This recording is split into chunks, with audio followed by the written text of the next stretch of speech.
A very warm welcome also from me. Thanks very much for joining us today. It's really great to see so many familiar and new faces and names. We're really excited to start our network with this workshop, and we hope you enjoy the program we've put together. We've really tried to set up the workshop as interactively as possible so that it's not just us talking to you, but also hearing your thoughts and ideas for the network. So that's what this network is all about, and we'd love for you to contribute as much as you'd like to the debate. As mentioned earlier, we're recording the session and we'll put the recording on the website. We'll stop the recording after the keynotes and Q&A to have a more informal chat about the network and your ideas for it. But yeah, as mentioned, if you don't want your face on the recording, just turn your video off for now. So we want to set up this network on eco-social policy and practice for innovation and transformation as an interdisciplinary network to discuss issues around how to balance ecological and social needs in rapid and comprehensive transformations from different angles and perspectives. The purpose is really to learn from each other and to foster meaningful exchange and debate. Before we get into the nitty-gritty of today's event, let me just briefly introduce you to the network's organizers. I think most of you have met me through numerous emails. I'm Astrid. I have a background in urban and regional studies and planning, and I work as a postdoc at the Global Center on Healthcare and Urbanization at the University of Oxford. My research looks at how to govern eco-social transformations locally, and I'm currently working on different projects that look at how we can achieve sustainable well-being through social innovations in local economy, community actions, and urban planning in cities. So I've set up this network together with my co-organizers, and I'll hand over to Lucas to introduce himself. Great, thank you, Astrid, and hello, everyone. My name is Lucas. I'm a human geographer and urban planner by training. I've been affiliated with TU Vienna for the past years of my PhD, and now moving over to University of Vienna and the Institute of Geography for a postdoc position. And I have a strong focus on social sciences, energy research, energy transition, and infrastructural governance, and an interest in social theory and questions of justice and power relations. And I've been working previously my PhD on the digitalization of energy infrastructures in India and its social and political contexts and consequences, as well as on social sustainable mobility in the context of schools in another EU-funded project. And I'm very much looking forward to all discussions that we hope to bring up in this network and meet new like-minded people, and also developing something together over the next couple of years. Great, thanks so much, Lucas. Sarah, do you want to go next? Yeah, hi, thanks, Astrid. Hi, everyone. My name's Sarah Ware. I am currently a teaching research associate at Vienna University of Economics and Business. My background is as an in environmental planning, and I was an urban planning practitioner in Australia for a number of years before coming to Vienna, where I studied social, ecological, economics and policy. And I'm now doing my PhD focusing on bringing together the idea of urban planning from the perspective of how urban planning can contribute to sort of post-growth and degrowth alternatives and contribute towards social ecological transformation. My specific interest and focus is on participation and the role of civil society and social movements in contributing towards that change, and this interplay between formal institutions, government and civil society. Really excited with how many people have come together today, and looking forward to a great range of network activities and getting to learn more about your research and meet all of you over the next few years. Great, thanks so much, Sarah. I'm afraid Alex can't make it today, so I'll just give you a quick intro. Alex is an economist and urban sociologist at the Department of Sociology at the Vienna University of Technology, and he specializes in spatial theories, governance, planning theories, and planning policy. So I hope you now have a better idea of who's organizing this network. And please feel free to reach out to any one of us if you have any questions, concerns, ideas that you want to share. We're a pretty friendly bunch, so please don't hesitate to get in touch if you have any questions or ideas. So this research network is all about bringing together researchers from different fields. It's a very interdisciplinary network that discusses eco-social policy and innovation from different angles. And these include urban and regional studies and planning, geography, economics, governance, but also policy studies. So we want to really engage with what eco-social transformation actually means and how different disciplines approach a more just and environmentally and economically sustainable future. We've been given funding by the Regional Studies Association for the next 3 years, and we'll go into more detail about our planned activities later on in the workshop. In the meantime, Lucas will post any relevant links and information in the chat if you want to have a look. As we briefly mentioned before, our goal is to have an interdisciplinary discussion on how to approach eco-social transformation by involving a wide range of expertise that all of you hopefully will bring into the network. And we hope that this network will inspire you to share your expertise and ideas, but also to get a better sense of your expectations from this network. We've created a quick poll with a few questions that I'm encouraging you to fill out during our short introduction in the next few slides. We'd really love to hear your thoughts on what you'd like to see from the network and what you hope to get out of it. We'll have a chance to chat more about it at the end of the workshop, but since there are so many of us today, we'd really appreciate a quick peek at your initial ideas through this poll, and we'll share the results a bit later. So as organizers, we of course had a few initial ideas for this network, which are to look at changes from below through innovations on the ground, specifically social innovations, and changes from above through policy, specifically eco-social policy. And we'd like to stimulate discussions on theoretical, conceptual, methodological, and empirical approaches to really identify how we can best shape a transformation that really captures the deep-seated and radical nature of changes needed.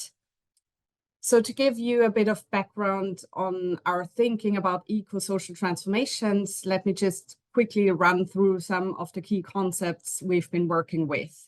So climate change and environmental degradation are undoubtedly one of the most pressing issues we're facing today, but they also come with social challenges like injustices, inequalities in health, employment or poverty, unequal development, and places that are left behind regionally and globally.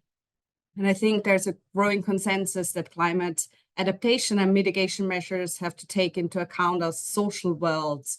We need to really fundamentally rethink human nature relationships and the consequences that arise from it. So this includes thinking about climate adaptation and mitigation through social innovations, but also economic reorganization through alternative development models and governance debates around how to manage, shape, and design effective change. An eco-social transformation in this sense cannot really be realized without conflicts, but the question is how to best manage conflicts and discontent and what different disciplinary approaches can contribute to better understanding and discussing the ecological and social dilemmas in a more nuanced way. So this network really wants to bring together two debates that both engage with the question of eco-social transformation, but perhaps have different conceptions on where to begin and which level, approach, strategy, or concepts are most useful. The first is a discussion on social innovation, which looks at how innovations can change social interactions, practices, and configurations from below. And the other one is a discussion on sustainable welfare, which looks at how welfare states and social policy can more effectively address both social and ecological risks from above. So we think that both debates really offer useful concepts and considerations for eco-social transformation. and our goal is to bring them in conversation with each other. So we have 4 broad objectives for this network, but again, we really welcome your input on this through our poll. And if there are any other topics and themes that you'd like to discuss during our activities in the next years, please let us know. So we aim to better understand the geographical dimension of eco-social transformation. So addressing questions of how geography can help us understand varieties, but also commonalities in alternative development approaches, including post-growth, sustainability transitions, sustainable welfare and such. We aim at shaping a just eco-social transformation, linking to debates on uneven development and how social innovation and eco-social policies can address this challenge. We want to foster interdisciplinary discussions, learning from different approaches and better understanding the trade-offs between them. And lastly, we aim at showcasing conceptual, methodological, and empirical work. We hope that you, our participants, will feel inspired to share your past and present work or ideas for future projects. We'd really love to hear from you and your experiences with researching eco-social transformations, and we will provide opportunities for you to engage as actively as you'd like in our network. We'd really like to provide a space with this network that is beneficial for all of us, where we can share ideas or burning questions and learnings between us so that we can all take something useful from this. So this leads me to our first engagement with the topic of eco-social transformations with our first 2 fantastic keynote speakers in our network. And I'll hand over to Sarah to facilitate the next part of our workshop. Thanks, Sarah. Thank you so much, Astrid.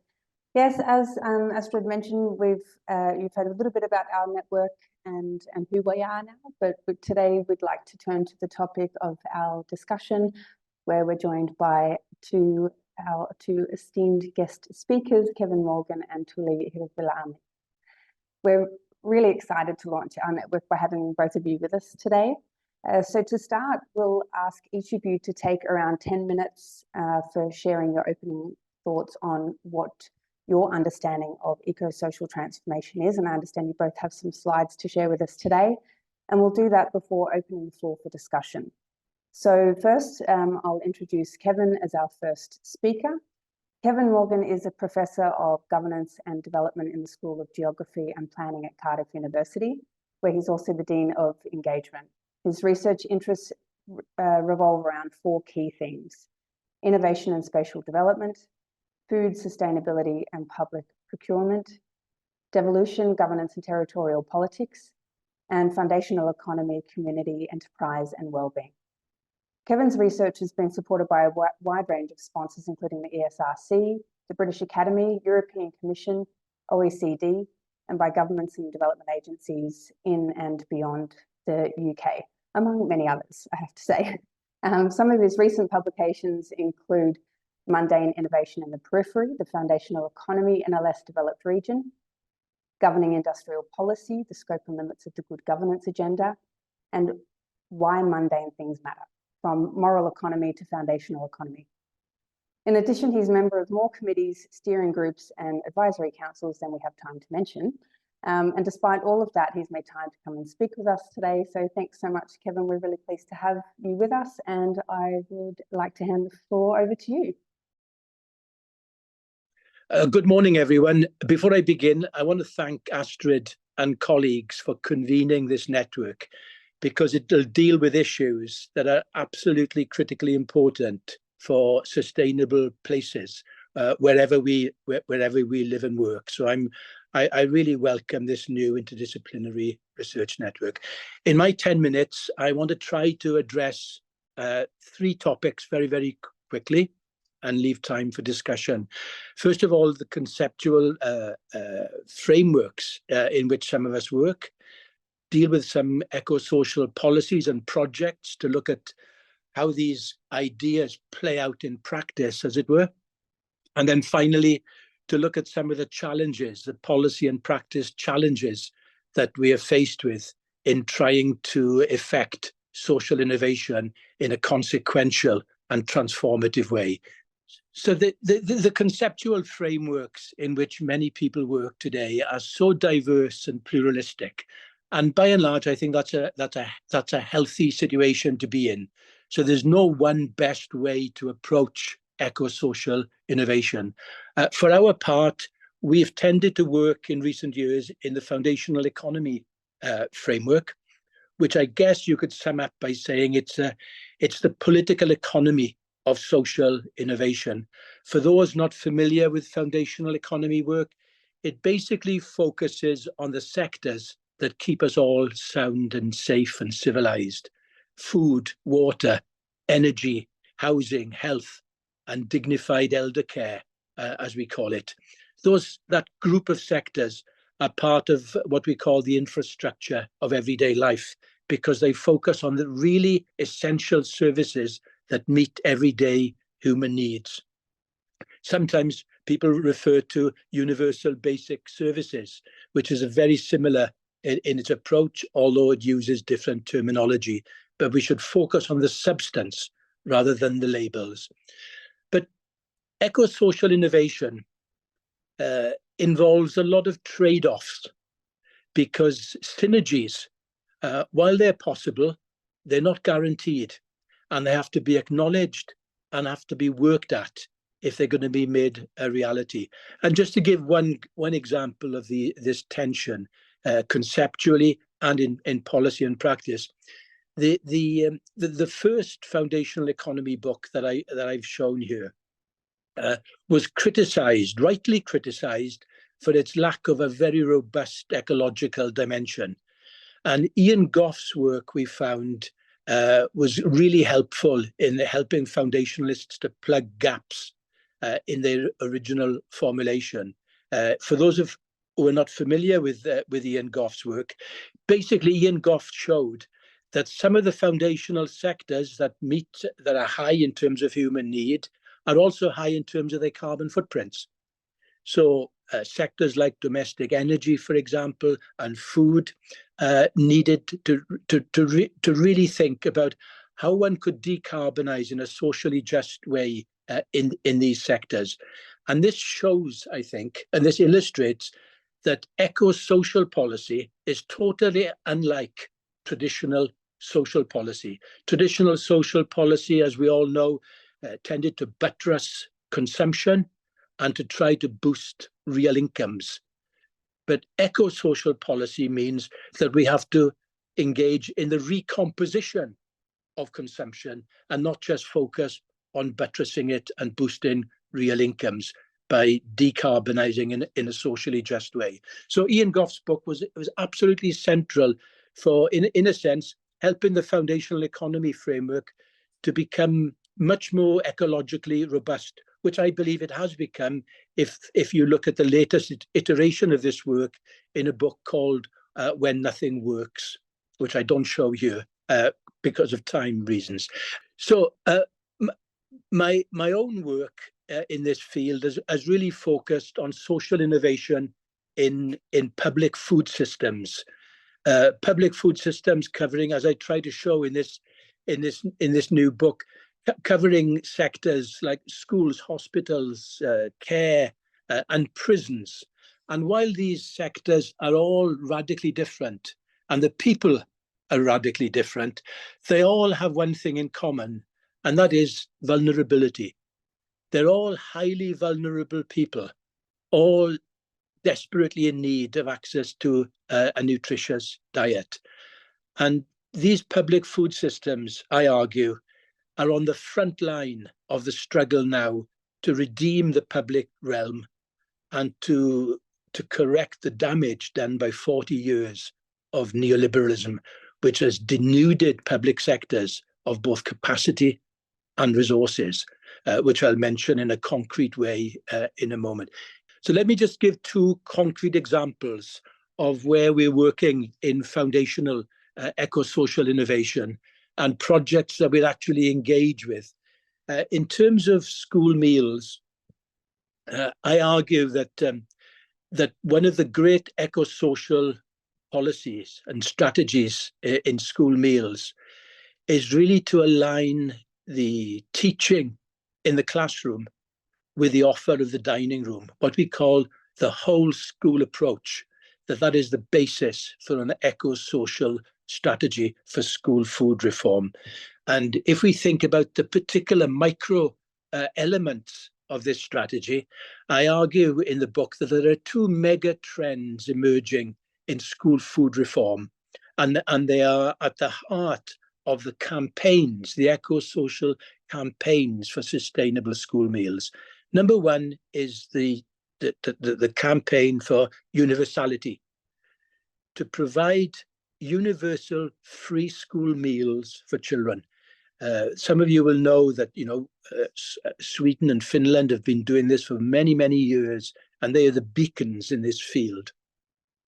In the UK, Scotland, Wales, and some London boroughs have now pioneered universal free school meals for all primary school children. So universality is one of the challenges. The transition to plant-based diets is another major challenge. And then we have the traditional focus of reform in terms of trying to relocalize the production and procurement dimensions, as well as trying to reform the consumption side issues in terms of cooking from scratch with fresh ingredients, and above all, revaluing catering staff, the vast majority of whom are women, of course, and they've suffered in terms of public sector policies over the past 30, 40 years. So they are some of the issues. We can discuss the fate of these issues in discussion, but I just wanted to highlight them all in principle. If we move quickly to the other end of the demographic spectrum, we're working on a project which basically tries to reinvent the concept and the practice of the Meals on Wheels service. For those not familiar with it, it's a service, a non-statutory service that aims to provide hot meals to elderly people living at home, many of them living alone at home or unable to cook. So it's a major challenge to try to create support for people to live as independently as possible at home.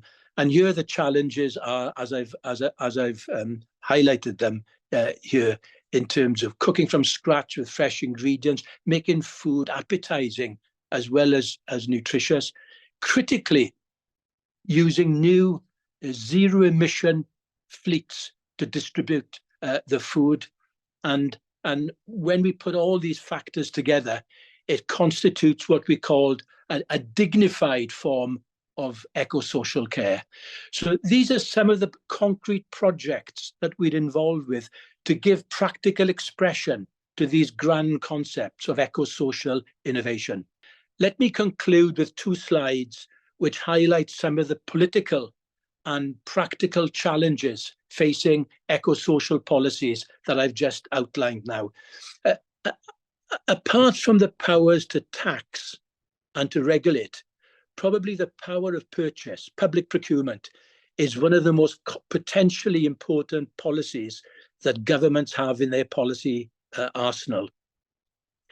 But while the potential of procurement is great, in practice, we find that power is stymied by a whole series of factors: the lack of political leadership, the low professional status of procurement, poor skill sets, like the skill for whole life costing, for example, and then the framing of procurement. Procurement has become very fashionable, almost de rigueur, in progressive left of centre circles over the last decade. And yet we are finding that many times procurement is framed in a very discrete, independent way as an independent policy, whereas that's the way to set it up to fail. If procurement is to become effective, it needs to be integrated with new production and consumption policies, so that we are approaching food system reform from a systemic point of view rather than from ad hoc aspects of the food system. So public procurement, yes, it's a potentially powerful tool, but in practice, it needs to meet these criteria if it's to be deployed in a truly effective way. As well as policy challenges, we also have to face up, whatever policy domain we're working in, we have to face these spatial challenges, it seems to us. Eco-social services are delivered largely at a local level, but they are often formatted at a national level. At the subnational level, there's the great paradox of multi-level governance, is that the levels which have the most impact on policy delivery are the levels which have the least status and power in the system. That is to say, the subnational levels of local and regional spaces. I'm thinking here particularly in the United Kingdom, but there are also many other countries as well. So the conclusion of this analysis is that we need to embrace subsidiarity in a much more fulsome way, because cities, regions, and municipalities need to be empowered to have the powers and the space and the discretion to initiate their own eco-social experiments. But, and it's a big but progressive localism is not enough, because good eco-social practice needs to be disseminated. And this is the big challenge facing us all from a place-based social innovation standpoint. Good local practice somehow needs to be disseminated and scaled if it's to get national traction, because without national traction, eco-social policies will not become consequential and transformative. Thanks, Sarah. Thanks so much, Kevin, for this very rich input. I'd now like to turn to our second speaker, Tuli Hirvilami. Tuli is a senior researcher fellow with the Faculty of Social Science at the University of Tampere in Finland. She has a background in social policy with broad transdisciplinary orientation. Her research investigates questions of how ecological crisis and sustainability transformations are connected to human well-being and welfare states, with specific research interest in sustainable well-being, eco-welfare state, eco-social policies, welfare theories, degrowth, and ecological economics. Tuli is currently involved in several projects, including as consortium coordinator of ORSI, which studies the transformation towards an eco-welfare state, as well as two Horizon-funded projects, 2B, looking at integrated policies and transformative indicators for a sustainable wellbeing economy, and Merge, which brings together various research partners over several years, looking for pathways towards inclusive and sustainable wellbeing. In addition, she has numerous publications, including recently 3 Pillars of Just Transition, Labour Market Policies, Towards an Eco-Welfare State, Enabling Factors for Transformative Eco-Social Initiatives, and Social Policy in a Climate Emergency Context, Towards an Eco-Social Research Agenda. So extremely relevant and topical for our discussion today. So it's really exciting to see this research gaining momentum, and we appreciate you making the time to be with us today, Tuli. The next 10 minutes is yours. Thank you, Sarah, for your kind words and great to be here. And first of all, I tried to share my screen, but while trying to do that, I can also express my congratulations for ESPPRIT and network. I think this sounds very topical and essential at this time in the era of climate emergency and planetary crisis. I think it's crucial that scholars from different research disciplines come together, establish networks, and try to work together to enhance the eco-social transformation. And of course, I'm happy to see the eco-social transformation and eco-social policies to be discussed. And as Sarah mentioned, my own background is in social policy. I've started as a kind of mainstream social policy researcher a long time ago, and then immediately realized that I can't do that without taking into account ecological sustainability. And therefore, I've tried to integrate the fields. And I'm part of the sustainable welfare and eco-social policy research field that Astrid mentioned in her introduction. And lately, we've also established this kind of quite informal network of scholars and other people, students, policymakers interested in this topic. I think we are researchers from, it's very interdisciplinary field. We are researchers from public policy background, from social policy, social work, but also from sustainability science and environmental science. So it's a very open network. If you're interested, you can try to find information and be engaged. And I hope to also try to foster collaboration between networks and create networks of networks, hopefully, that we can accelerate the transformation. But today, from this background, I first thought that, okay, I will talk about what I understand as eco-social, because I think it's also something that it's used more often nowadays, but can be also used quite loosely, or it can be, in the worst scenario, be co-opted to understand, to refer to something that it's not, in I think, my understanding, and from when drawing on ongoing research on this topic. And of course, there are different concepts which can be also confusing at the moment. Like some people talk about social ecological transformation, social ecological state, some people's eco-social state, eco-social transformation.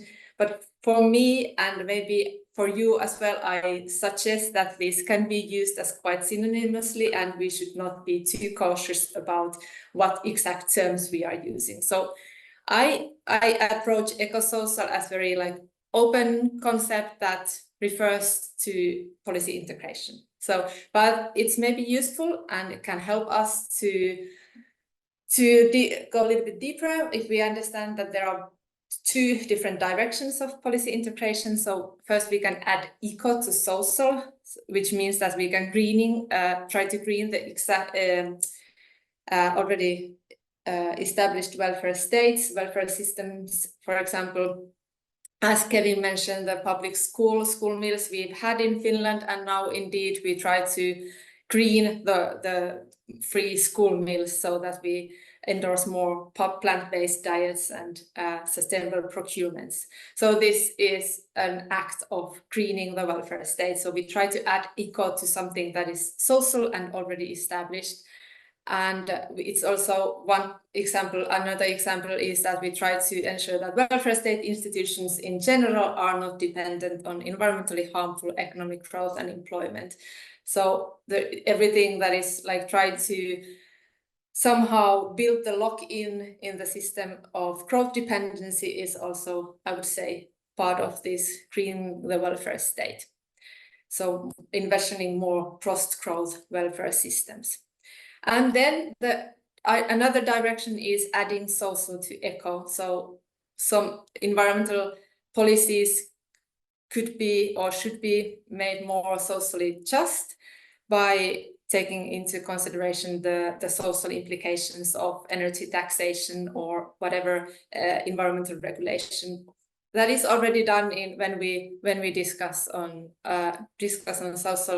socially just transitions and EU Green Deal and adding the social pillar for EU Green Deal, etc. So both ways are, I think, still kind of ongoing, the research from both perspectives, and eco-social is the kind of meeting point of integration.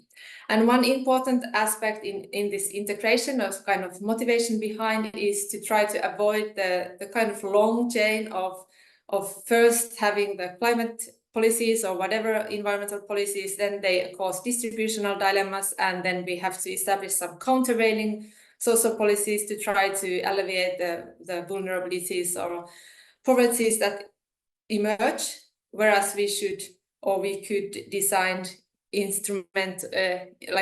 policy instruments, eco-social policies that simultaneously serve two goals. So they defined by ENGAF, eco-social policies are environmental in reducing emissions and social in recognizing and meeting a basic needs, in practice reducing energy bills and building useful employment. So this is the kind of reasoning for integration. But then if we go a little bit deeper, I think this is on the policy level and institutional level where we have a long tradition of siloed policy making, and we have not been good at integrating things. But of course, sustainable development policies have started to integrate different so-called dimensions, but I think that can also remain kind of artificial if we don't understand the kind of the deep integration. That there we cannot talk about social without talking about eco if we acknowledge that humans exist always in and as part of nature. And of course, that is the case. So eco is not something like added value or something trendy or fashionable, but that's the foundation. And eco-social, all discussion on eco-social or sustainable welfare try to also overcome the untenable human-nature dualism, which is so prevalent still in our everything. And we should see social always embedded in the environment and economy as well. So more in line with this strong sustainability perspective. So at the deep level, eco-social is essential. And that's the kind of foundation for us as human beings.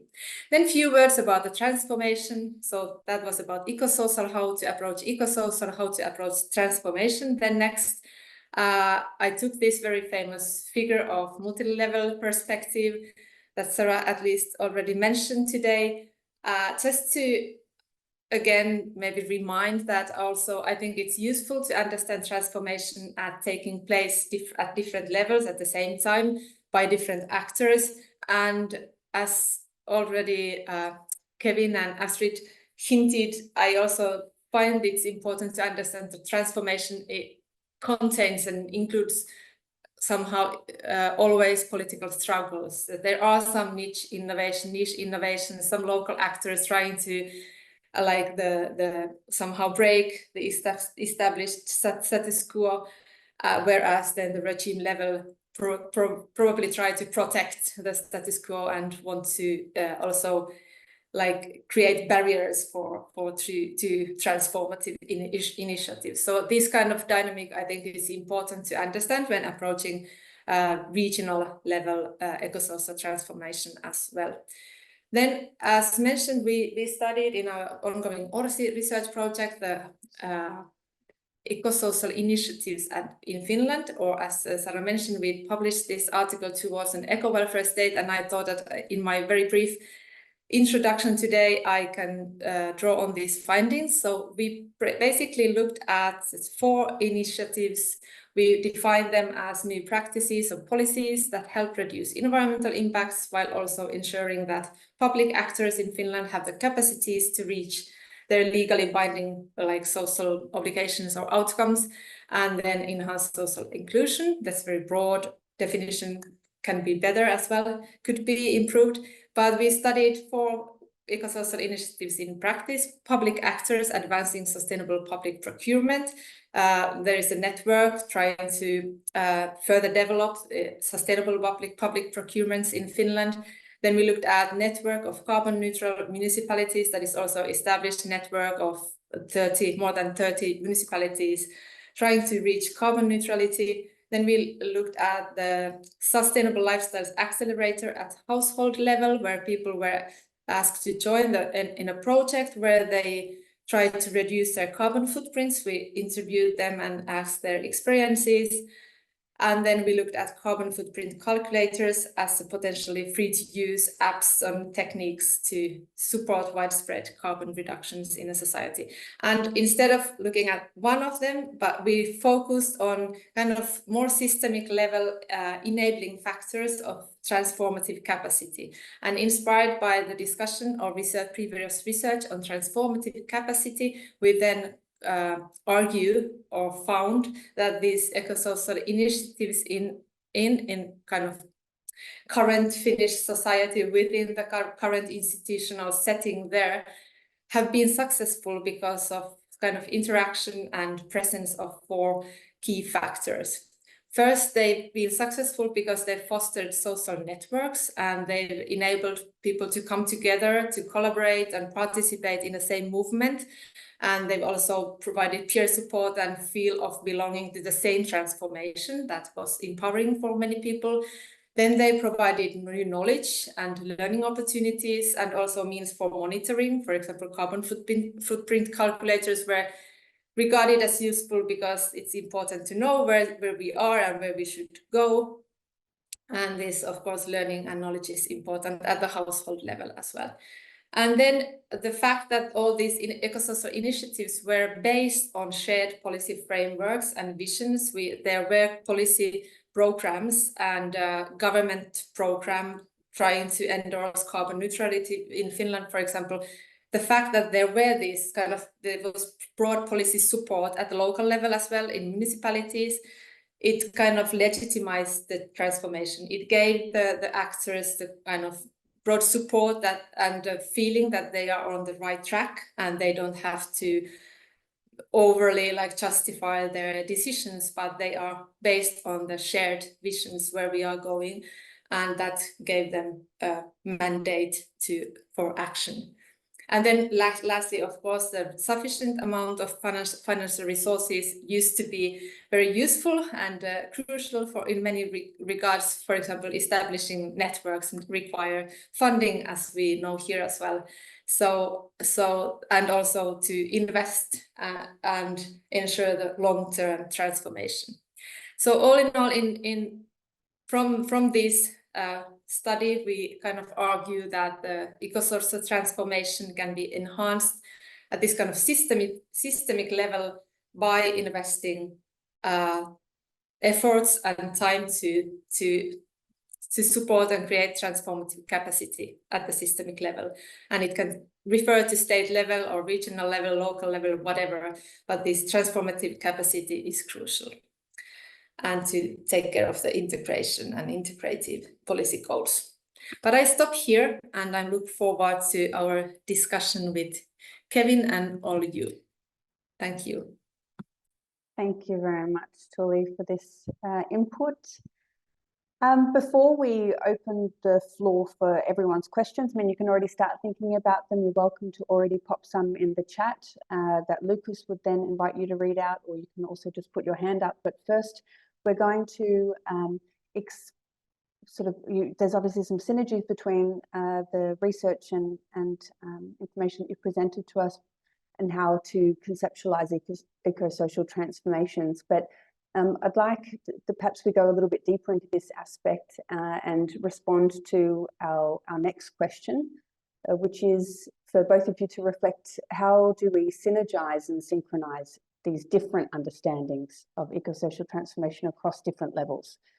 So I'd like to invite each of you to share some input for a couple of minutes to respond to that, but also think if you have any questions or comments to pose to each other on each other's presentations. This would also be an opportunity to do that. And then following that, we'll open it up to the audience for their questions and comments. So Kevin, would you like to start? Oh, you're just still on mute, Kevin. Sarah, Thanks. Can you hear me? Perfect. Okay, sorry about that. I can't think of a single thing that I disagreed with in Tuli's presentation. I'm sorry to say that that doesn't make for a lively conversation, I know. But can I say one thing, both about Tuli's presentation and about my own?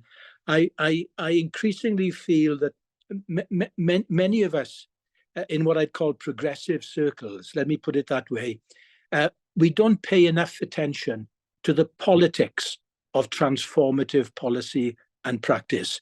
We can identify good practice in a particular municipality, maybe, or a city or whatever, but we don't pay enough attention as to how do we leverage that good practice towards a national scale. How do we build those networks of innovation and dissemination? And that's what increasingly interests me, because, you know, as some of you may know, we're currently going through a snap general election in the United Kingdom. And that's all the parties, the main parties are competing on, is who can deliver growth, period. Growth in incredibly old-fashioned, traditional GDP, narrow GDP terms. So many of our ideas that we're talking about tend to get so little political attention. We need to address this more seriously, it seems to me. So my question, is to Tuli, how do you see your work trying to overcome that challenge of getting these ideas and these projects onto the national political agenda in Finland or anywhere? So how to get rid of the growth dependency? Yes, that's the big question, and I still don't know the answer, and that's why I keep going. But maybe I elaborate this on first, saying that at EU level, there seems to be now a kind of momentum for at least talking about beyond GDP indicator. I think it was big thing around 2010. But now it's kind of renewed interest for beyond growth, beyond GDP at the EU level. It's seen in the conference organized last May in Brussels, where thousands of people convened to discuss beyond growth, and Ursula von der Leyen was there, and it was kind of big momentum. And then also now the EU has funded, invested 10 million euros or more, I don't know, tens of millions euros for different research projects on post-growth currently. So we have collaborated, you mentioned, Sarah, TB and Merge, where we study beyond GDP indicators and policy frameworks and try to accelerate the policy outreach. But then there are other like-minded research projects like Wise Horizon and SPECS and Wiser, who are all trying to show the kind of uneconomic growth and why we should still keep going with economic growth that does not deliver social impacts and can cause sustainability challenges. So I think there is at least a kind of window of opportunity at the EU level at the moment, because we are also asked to present in places. And then at national level, then I'm more pessimistic, because in Finland we had very progressive government last, and then after the election everything turned. So it's kind of total opposite, with very right-wing austerity policies now, not about climate action. So indeed I agree with you, Kevin, that we should pay more attention into politics and actors, and who are the actors that can somehow leverage the change. Yeah. Because Tuli, maybe I'm being unduly pessimistic, but what I see at the moment, at least in Europe, is a growing green backlash, and I fear that after the June elections in Europe, we may see major advances by very, very right-wing forces that will accelerate this green backlash. So for me, the big challenge always remains in terms of eco-social politics. How do we build alliances between those people who are concerned about the end of the world, the end of the earth, and those people who are concerned about getting to the end of the month with their paychecks? Those are the two biggest blocks that somehow we need to speak to if we're going to overcome this green backlash politically. Is that too pessimistic, do you think? No, I think it's totally accurate to be afraid of a green backlash and even democratic backlash. And I think it's quite scary moment now.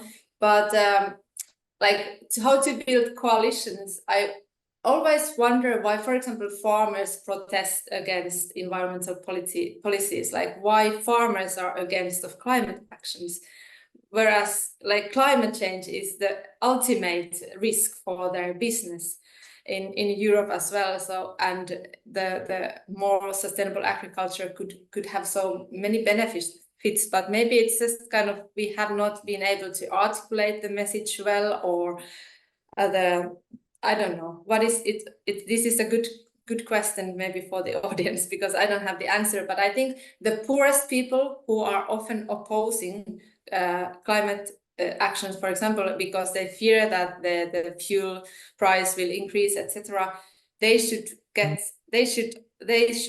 be along with eco-social policies, because we are on their side exactly.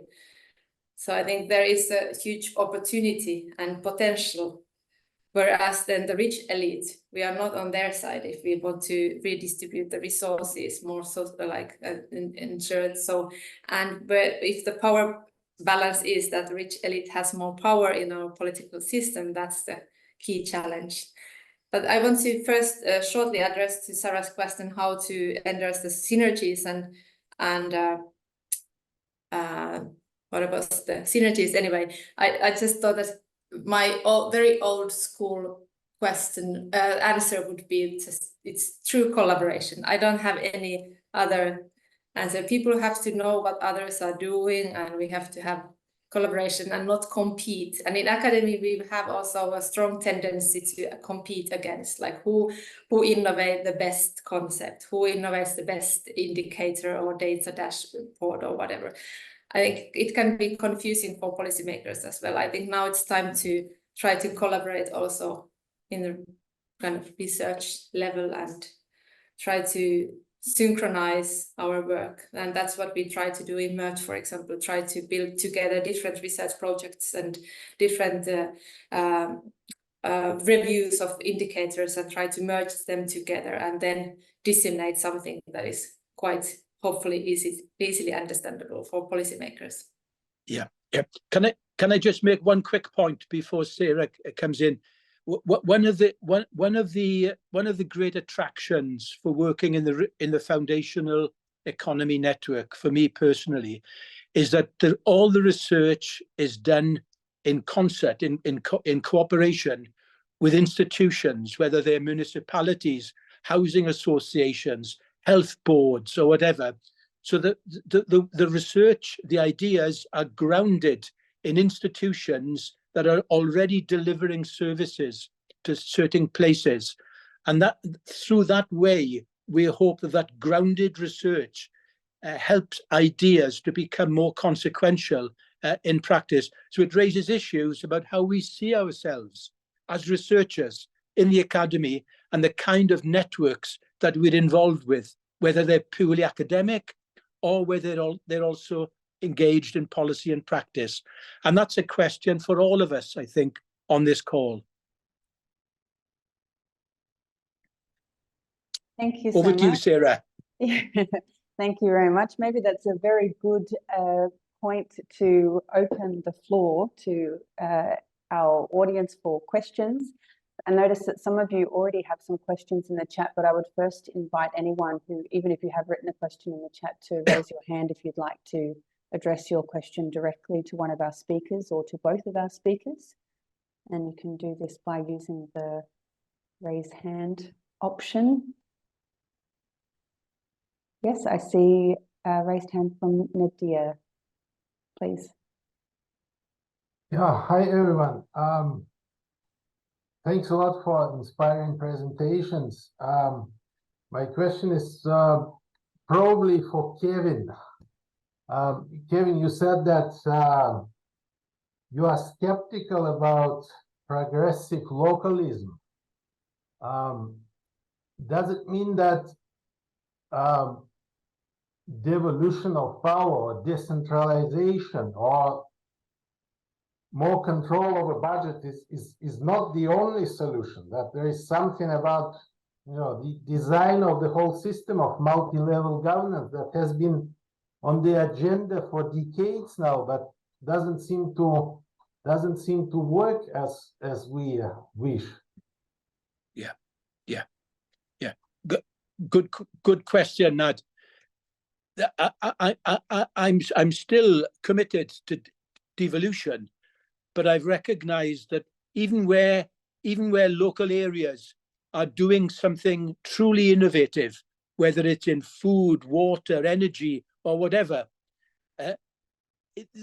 those local reforms remain fragile and can be easily reversed at the local level if there's not a national system that can support and enhance them. And therefore, progressive localism is important to show that other worlds are possible. But to sustain those innovations, we need to embed them in national systems, policies, and regulations, so they don't depend on some heroic individual at the local level, a mayor or an entrepreneur or whatever. We need to embed these innovations in organizational routines. That's the point I was making, Nad. Sorry if that wasn't clear. Thank you for that response, Kevin. Next, we have a question from Margaret. Yeah, hello from me here from Vienna, and I'd like to also thank the organizers for this really great initiative. I think it would be great for the network if we, as both speakers actually underlined, were to take in politics that are that are opposed to eco-social politics. Both at the local level, because opposition to eco-social policies also occur at the local level. A colleague of ours is currently working on illiberal urbanism as a phenomenon, and I think he's on to something here. So I think there's a little bit of a tendency to think of local politics as progressive. And one point would be, this is not forcibly the case, especially, and even if you look at Finland, this is not forcibly the case. And then when it comes to scaling and national politics, maybe bringing in conflict and disagreement is a core feature of any transformation. Would also be an enrichment to the network. I think we are here a network of people who agree on the normative horizon of this undertaking, but the network might profit from bringing in pro-growth, positions that are pro-growth, not forcibly in forms of, I don't know what the format would be, but why is there a pro-growth coalition again? Why is there opposition to progressive politics at the local level and at the national level? And to also take into account that social politics have a long history, and eco-social politics even have also a history of being nativist. They are not forcibly inclusive. So maybe to bring in a dimension of conflict, of disagreement, in what form ever, might be good, because I think this is key to understand why eco-social transformation, deep sustainability, is something very difficult to achieve. And so to understand the opposition might actually, better understand the opposition might actually help. And I have to say, I have to leave a little bit earlier, but I'm looking forward to the next meetings we are going to have. Thanks so much for this intervention, Margaret. A really important point that you raise. Kevin, Tuli, perhaps we could collect some further questions if that's okay for you. We also have a few in the chat, one that at least from Sophia that she's not able to read out herself. So maybe we just invite the next questions. I've got here in order, David, you have your question, then Christian and Tim, and then we'll read out a question from Sophia. Yeah, thanks. Thanks for two very nice presentations. Yeah, I'm really thinking about the question about the politics, right? Because we need a kind of an agent of change or multiple agents of change, and how we kind of theorize that. I think we all agree that we want to get somewhere, but how do we get there? I think that's a very important point. And I think just speaking from Belgium, Western Europe, continental Europe, I think there's a lot of mobilization going on around purchasing power. People are concerned how they will indeed get it to the end of the month. The problem is that it's kind of captured by by indeed center right wing parties, and then it's either kind of leading, you could say, to kind of these nativist solutions, so still welfare, but then for people from here, for the autochthonous population, however defined. And I think the kind of or it's kind of solved through this kind of pro-growth thing, which is debatable, but has its certain internal logic.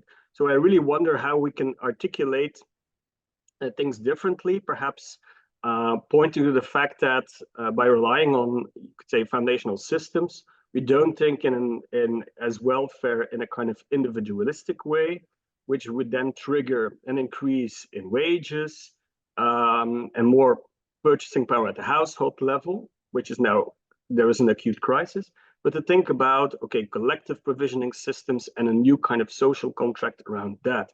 So I think it's about how can we articulate stuff in a different way,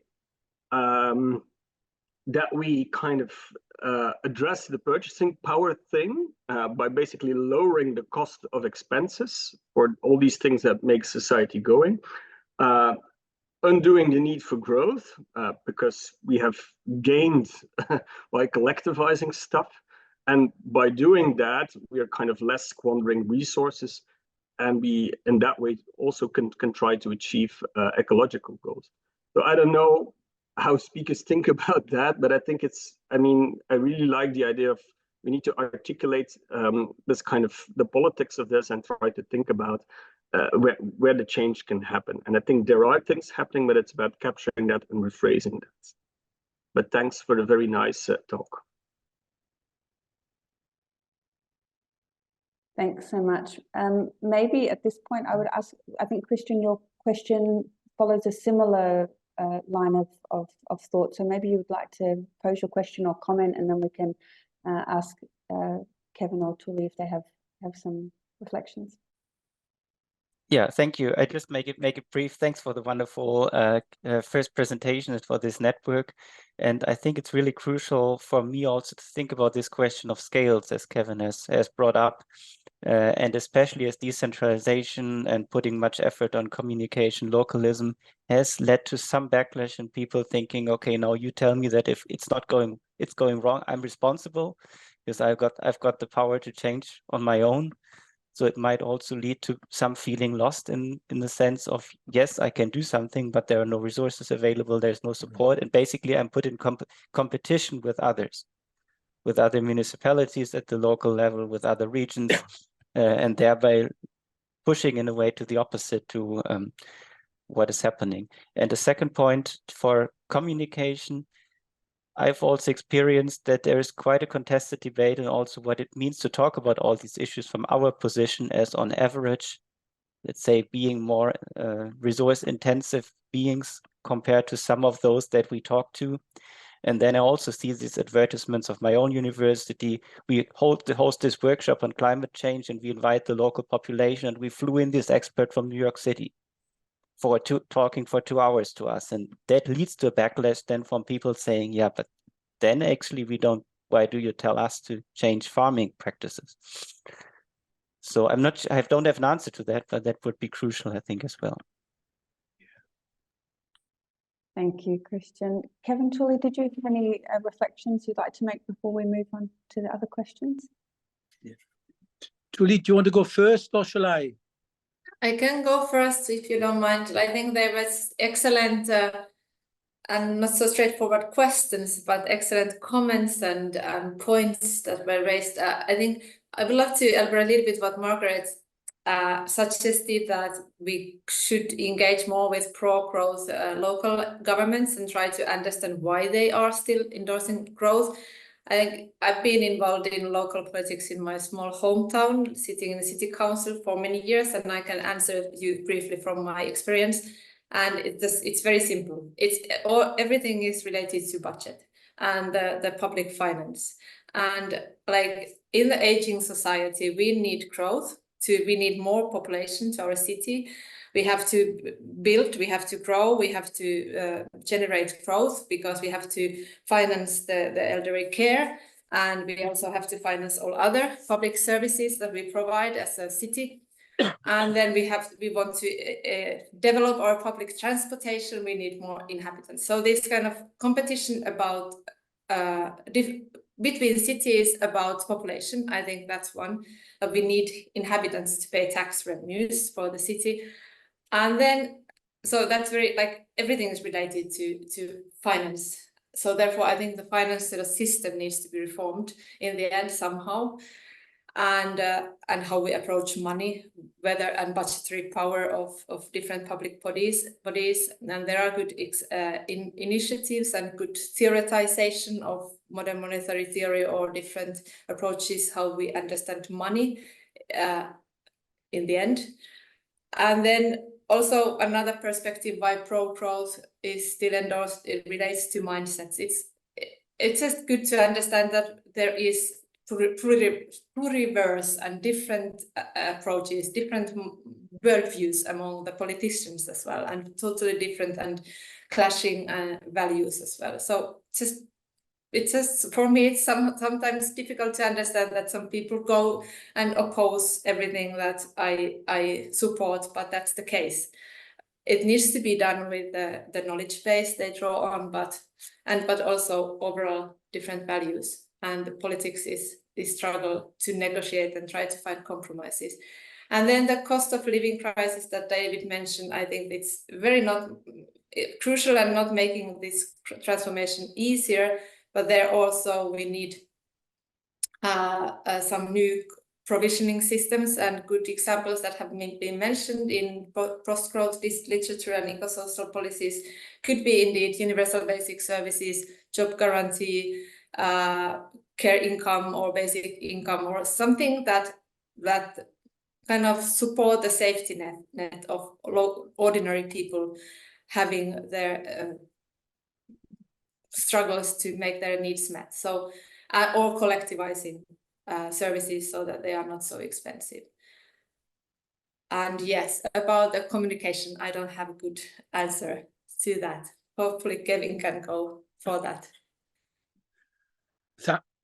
Thanks, Tuli. Very, very quickly, I mean, the questions that we've had from Margaret, David and Christian are all really good questions, and we haven't got time to do justice to them here. But can I just say two quick things to complement what Tuli has said? Margaret is absolutely right to say that local politics isn't just progressive. And I think one of the things that has completely unhinged progressives over the last 10, 15 years, in my experience, is the rise of what we might call populist welfare. That illiberal regimes recognize the importance of welfare to their base. And I can't think of a better example in the EU than Viktor Orban, who for all his authoritarian tendencies has recognized that delivering welfare, albeit in an authoritarian top-down way, speaks to his base about the cost of living. Populists are aware, smart populists are aware of the importance of the cost of living and trying to deliver that, albeit in their authoritarian narratives. What I think foundational economy and universal basic services can help us to respond to David's point about the agents of change and the narratives of change is that what's unique in my experience about foundational thinking is that it's a positive sum game. Unlike strategies like foreign direct investment, which are purely zero-sum games. If you win the project, I lose it. It's clear like that. Foundationalism is about investing in those universal services which I have and you have, and we both enjoy that universality of offer, and that's the way to address the issue of the cost of living, it seems to me. But the key thing that populists have done is to weaponize cultural issues, and that takes the focus away from green economy issues. If we think the United States is the best example, where religion, guns, abortion, and race have been weaponized to buttress the base, that's what Trump recognizes. And he's done very, very well about weaponizing those culture issues. And that's why we need to create counter narratives that address cost of living, but in a democratic way. And that's the challenge for us among progressives. Thank you, Sarah. Thank you so much both for your responses there. I'm just keeping an eye on the time, and we're getting kind of towards the end of this part of the session, but I know there's still a few more questions. So perhaps Tim and Malu, you'd like to briefly pose your comments or questions, and then Lucas has a couple to share in the comments, and then we'll move on to the next part of our session. Yeah, thanks very much, Sarah, and many thanks to Kevin and Thule for their excellent presentations. My question actually is in the chat anyway, but I just thought I'd introduce myself to everybody. It would be quite a nice thing to do. So Tim Dixon from University of Reading, but also based with Astrid in GCHU at Oxford. So I really enjoyed the presentations. I thought that Thule and Kevin were both kind of pointing to this concept of vision. And my question really revolves around this idea of asking if eco-social change is to be transformative, you know, giving us a big regime change rather than simply a transition, which was, to my way of thinking, would be more of an incremental change. How does visioning actually get done? So isn't it therefore important to think about how we bring people together across scales, whether that's locally or nationally, to kind of develop a tangible shared vision so the changes really are transformative? So that throws up to me the question, to what extent is this network going to be exploring tools, toolkits that we can use in various contexts, perhaps drawing on foresight and futures thinking, which is what I've been involved in over the years. And I think that's really important to address in the light of this kind of culture war, disinformation around net zero policies locally and nationally. Interestingly, Demos, a think tank in the UK, has brought out a really interesting report recently talking about what they call a democratic deficit between local authorities, municipalities and people. So in a post-COVID, post-truth world, surely we should be thinking about how we bring people together in a participatory way, thinking about citizens' assemblies, developing shared visions at various scales. I just really wondered whether our speakers could kind of respond to that question very briefly, whether that's going to be part of the thinking in the network going forward. Thank you for giving me the opportunity to ask that question. Thank you, Tim, for that very important question about what kind of tools. It's maybe also a bit of a focus for our network in general, about what kind of tools and strategies we might be talking about. I'd ask Malu if you'd like to share your question briefly, and then we'll see if there's any gaps left in the chat. Yes, thanks very much, Sarah, and thanks, Kevin and Thule, for the presentations. I was just wondering, mainly more, this is more a question for Kevin, but happy to hear anyone's accounts as well. So the network seems to focus on these different levels. So eco-social transformation coming from the bottom, grassroots level, from policy transformation from the bottom-up level, and in the intermediary level with non-state organizations. And I was wondering if you would have any thoughts on from which level is eco-social transformation more promising, and also from which level is eco-social transformation more possible, and then also trying to think about how we navigate negotiations and interactions within and between these different levels, and if we are not missing here the role of individuals performing those negotiations. because we talk a lot about organizations and institutions, but I was wondering about the role of individuals there as well. Thank you. Thanks so much. We might quickly share Sophia's question that she can't read out herself, and then we'll have like 1 minute or so for if Kevin or Tuli would like to make any comments. Lucas, would you like to read it out, or should I? Great, yeah. Sophia says that she would like to hear your perception with regard to universality and coverage and the potential role of initiatives such as social solidarity, economy, and the commons. And she asks, what is and should be the role of the welfare state towards such initiatives in order to ensure universal access from an eco-social perspectives?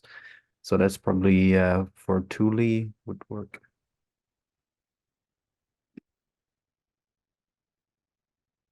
Great, so there's those 3 questions now. Perhaps Kevin, if you'd like to make a brief comment, and then over to you, Tuli. Yeah, very, very quickly. Going back to Tim's comment on vision and how important it is. Tim, my own take, for what it's worth, is that I hope that this network can, in addition to generating some really robust research, can also create some narratives for policy and practice that can really resonate politically. And I always think of the cultural critic Raymond Williams, who always used to say, you know, that the first task for a radical progressive agenda is to make hope practical, in other words, to convey how people are going to deliver, whether it's food, housing, energy, and to map out those narratives in terms of policy and practice that resonate. So making hope practical, Tim, is the vision that I hope the network can proceed with. And very, very quickly, which level is most promising? I think we can be here all day discussing different levels. There's no one level, it seems to me, that can be determined in the abstract. I think we focus our energies on the level and the people where there's energy to make a transformation. And we begin there and build out from that level. In Wales, for example, the Welsh government was the first government to embrace foundational economy. And it would not have happened without a minister called Lee Waters, who embraced it and ran with it. And we worked closely with him. So that's the level, that's the individual, but we chose it because that's where the energy and the commitment was. Thanks, Sarah. Thanks, Kevin. Tuli? If I continue quickly from here, first, do we need transition or transformation? Tim asked that. I would say if we look at IPCC reports or research on planetary boundaries, that kind of urge us to have transformation, quite fundamental societal transformation to limit the warming and limit the planetary impacts to the safe and just space as Donald. So we need transformation, fundamental societal change, that rather than incremental changes.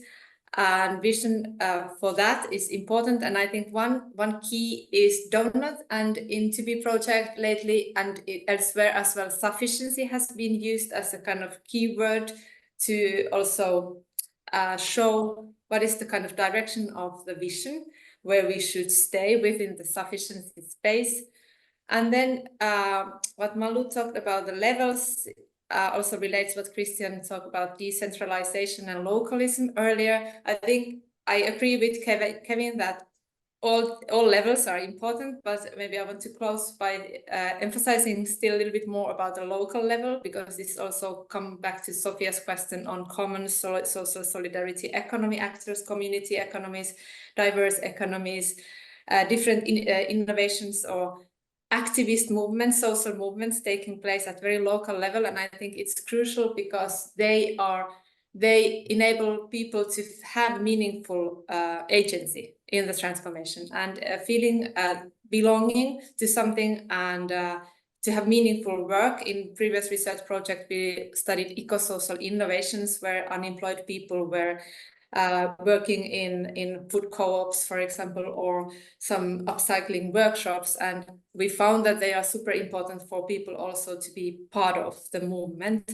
So it's important to endorse those local activist movements and let them be. And we published one book on diverse community economies in welfare states, where we elaborated how state can be also a partner state for supporting these local movements rather than inhibiting and creating barriers and challenging it. So maybe I refer Sophia to have a look at that book, because there we also try to a little bit discuss this question of universalism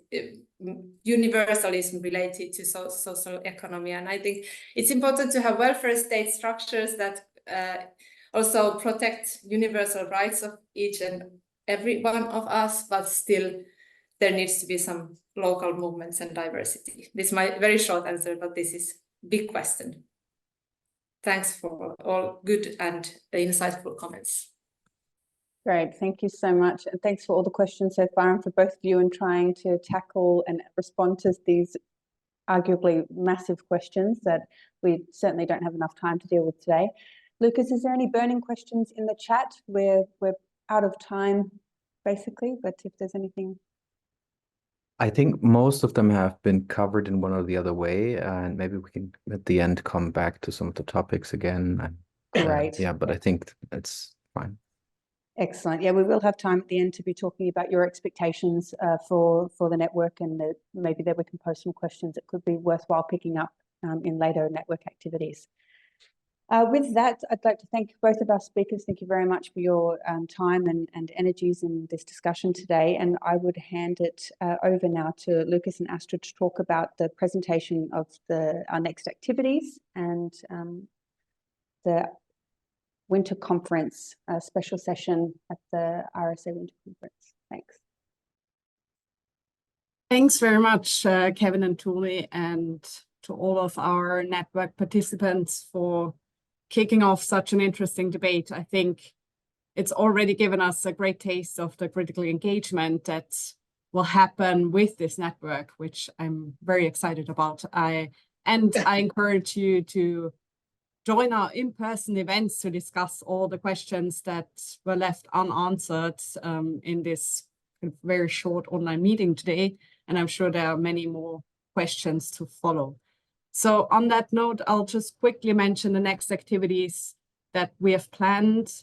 The schedule is still a bit up in the air and there might be a few changes to the order of events, but basically we're planning to have events twice a year in different locations. The next event will be a special session at the RSA Winter Conference, which Lucas will introduce in a bit. Then we have an in-person workshop in Oxford in June 25, followed by an in-person workshop in October 25 in Vienna. And in June 26, we're planning a special session at the RSA Annual Conference. And finally, our last workshop will be in October 26 in Amsterdam. So each workshop will last about a day and a half with keynote speeches, group discussions, and site visits in the different cities. So there should be more time to also get to know each other better than in this online setting. So we hope you're looking forward to joining us for face-to-face discussions. We'll send around the specific programs for each workshop closer to the time of each event, but just so you know, there are different ways to get involved in the events and in our network. We'd love to hear your thoughts on other ways you'd like to get involved and contribute. So please take a moment to fill out the poll if you haven't already. We're also planning to have a variety of workshop formats where we'd love to include your research through, for example, small pitches or moderated sessions or paper presentations. We'll also try to make part of the events hybrid, so you can listen into the online parts and keep your participation kind of as a silent partner in the network if you'd like. If you have any specific ideas on the type of contribution you could imagine, please let us know anytime. We'd love to include your ideas more actively and shape our event program together. Also, for the special session for our conferences, we'll publish the call for contributions in advance. The RSA conferences are really a fantastic opportunity to engage with a broader audience and open the discussions we're having here as a network to other researchers around the world. So basically, that's what the network is all about, getting people talking, making connections, building collaborations. We've also set up a website with all our participants so far. The list is always being updated. So if you're not yet part of the network but would like to be added to the website, or if you spot a mistake, just send me an email with your details or have a look at the list to see kind of the huge range of expertise that this network includes. So just to give you a very quick overview, what can you expect from us? We'll create event reports that summarize the debates during our workshops. We hope this will help us capture our activities, build the knowledge on current and future research agendas, systematize the existing knowledge, but also link to different approaches and disciplinary understandings to get a clearer picture of research gaps.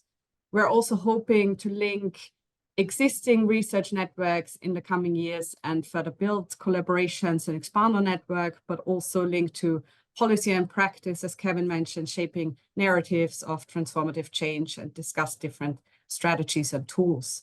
So we'd also love to see joint publications and research proposals. Eventually, we've got some ideas for joint publications, either as an edited book or a special issue that we'll share with you at our next event.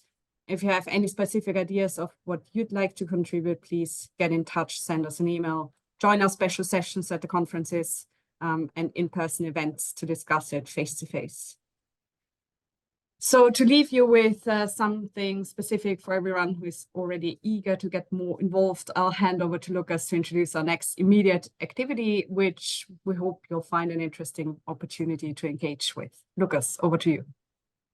Great, yeah. I'm excited that we can already present you a rough outline of our next event at this year's RSA Winter Conference, which will take place in London on the 7th and 8th of November. And we plan to submit a special session focusing on justice aspects of eco-social transformations. And the session has the preliminary title, Promoting Justice for Eco-Social Transformations in Urban and Regional Development, Perspectives from Theory and Practice. So pretty broad and open for now.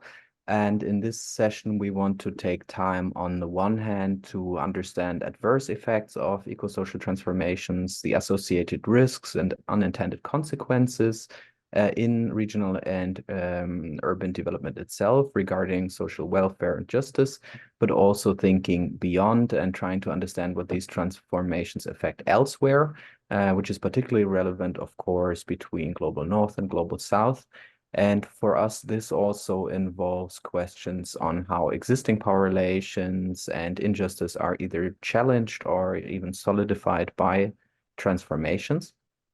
And on the other hand, we want to take the chance to open dialogue between existing transformation approaches or perspectives, such as foundational economy, post-growth, energy transition approaches, and bring them into conversation and see how they are dealing with the questions of justice and how we can benefit, or how those can benefit from each other, and how we can make them or bring them into conversation for interdisciplinary exchange. And to keep all this in the spirit of our research network, we'd love to discuss these topics with regard to both social innovation, so approaches from below, so to say, and eco-social policies, so more from above, and possibly discuss their integration, and also discuss this with regard to left behind regions. And for our further planning now, we are producing a first draft of the call, which we'll share with you in early June. And we'll seek first within our network for your contributions until the 30th of June. And then we'll make the call public and see for submissions until the official deadline for the conference of the 20th of August. So yeah, we're totally open by now for your ideas and look forward to filling it also with your interests and topics.